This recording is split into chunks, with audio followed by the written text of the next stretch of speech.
Okay, we're going to take a look at a derivative graph problem. And I thought this is a pretty nice one. It's not one of the more complicated ones necessarily, but it's got some nice features.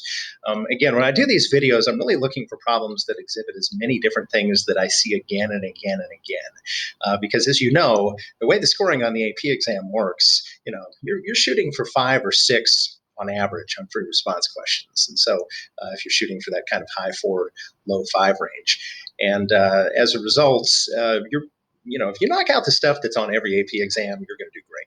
Obviously, I'd love everybody to make 100% and get a score that's way above a basic 5. But in the end, let's get the basic stuff. So anyway, if you take a look here, we have a function. Notice this is f prime. Okay, this is a derivative function. And by the way, there's a reason that I put this section after the previous 2 sections. Remember, we dealt with motion problems where a lot of times you had a velocity function and they ask you things about the distance. The velocity function was a derivative. Okay, in the second section, remember we did rate problems. Rates are derivatives. Well, guess what? This is a graph of a derivative. It's the same kind of thing, okay? Maybe that's a velocity graph, okay? If you see a derivative graph, if you're trying to envision what's going on, act like it's a velocity graph. That's a good way to figure out what you're supposed to do. Anyway, part A for this fight, they give you all kinds of stuff here. They give you areas of regions and all kinds of things. These are going to come up in different parts of the problem. But let's go ahead and look at part A. It says to find all values on the interval between 0 and 8 for which this function has a local minimum.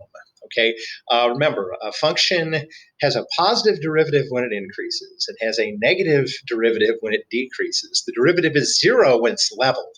So we're looking for places where the derivative is either 0 or technically undefined, although it's not undefined anywhere in this problem.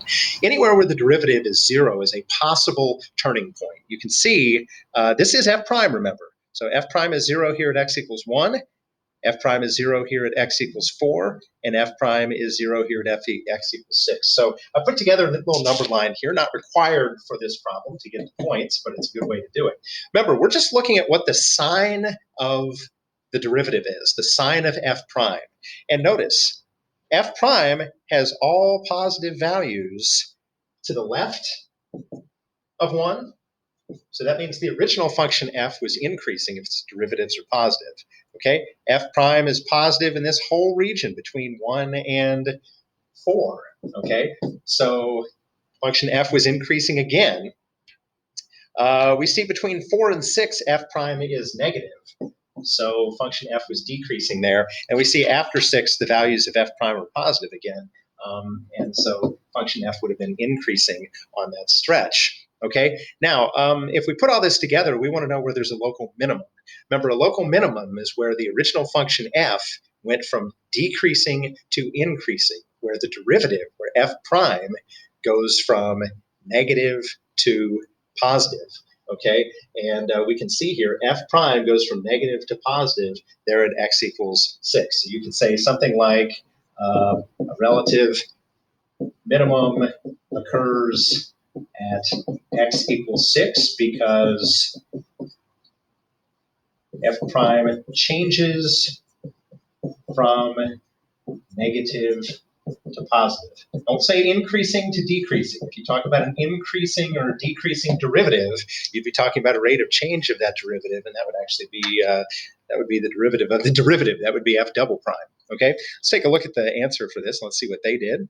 Okay, sadly, only 1 point because this is very basic. But x is the only critical point at which f prime changes sign from negative to positive. Therefore, f has a local minimum at x equals 6. So again, always try to kind of word it into a sentence. It doesn't need to be a paragraph. If you write too much, they think you're trying to obscure the fact that you don't know how to do the problem. But anyway, you can see there that's what's going on. And notice, by the way, you got to have the answer. You got to justify it. Okay, so if you just said x equals 6, they're going to move on and not give you any points. All right, so that is part A. Hope that looked familiar from things that we have done previously.